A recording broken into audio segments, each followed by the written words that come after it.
Africa. It's one of the most diverse continents on the planet, with its vast array of countries, different cultures and economies.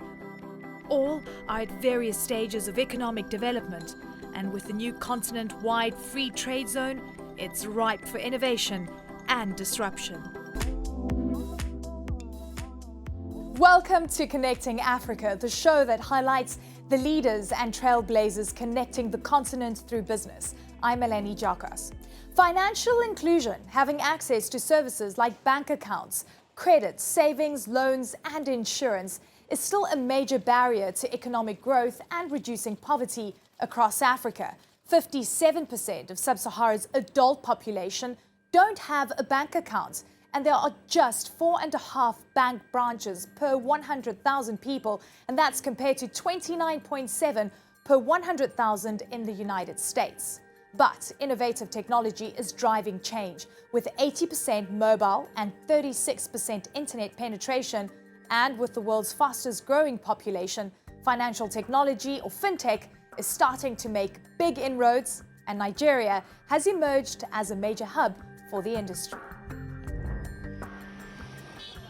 It's a familiar sight on the streets of Nigeria. Designated money agents with their point-of-sale systems, facilitating millions who don't have bank accounts to deposit and withdraw cash, and carry out a whole array of other financial transactions. 5,000. OPay is Nigeria's foremost financial inclusion service provider. Everywhere in Nigeria today, even in the remotest part of Nigeria, we have a large agency banking business with more than 500,000 agents across Nigeria.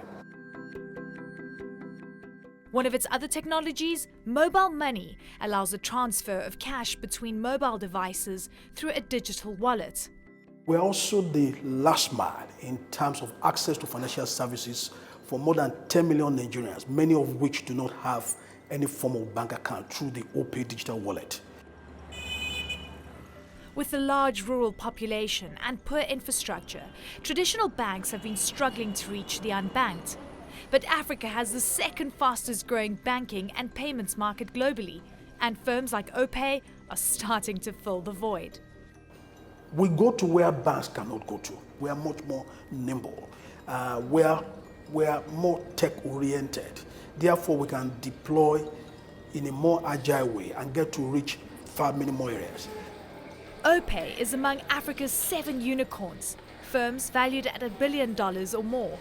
With 5 of these unicorns based in Nigeria, the technology sector is now a massive part of the country's economy.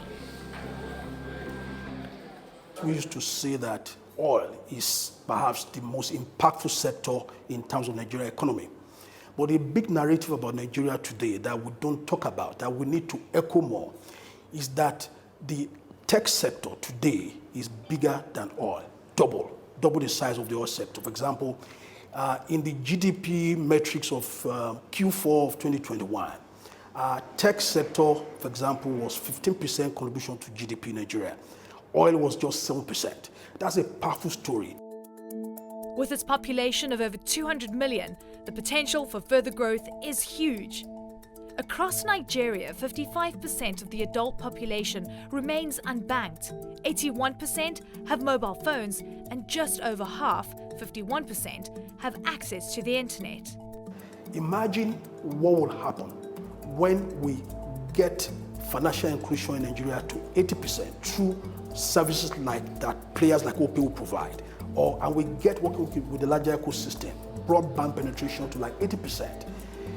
The size of tech potentially in Nigeria will be 5, 6, 7 times the size of oil. It's not only Nigeria that will benefit. Greater financial, mobile and internet access across the continent is set to increase business opportunities, especially now that the African Continental Free Trade Area, or the AfCFTA, is in place. One of the key things we must do, learning from where we are coming from, is how to ensure that no one is left behind, that the small merchant, the micro merchant is not left behind, that AfCFTA does not just serve the large corporations or the large traders in Africa. And to achieve that, it means last mile players like OPay are going to be very critical. When we do that, we can only end up with an Africa that is more prosperous.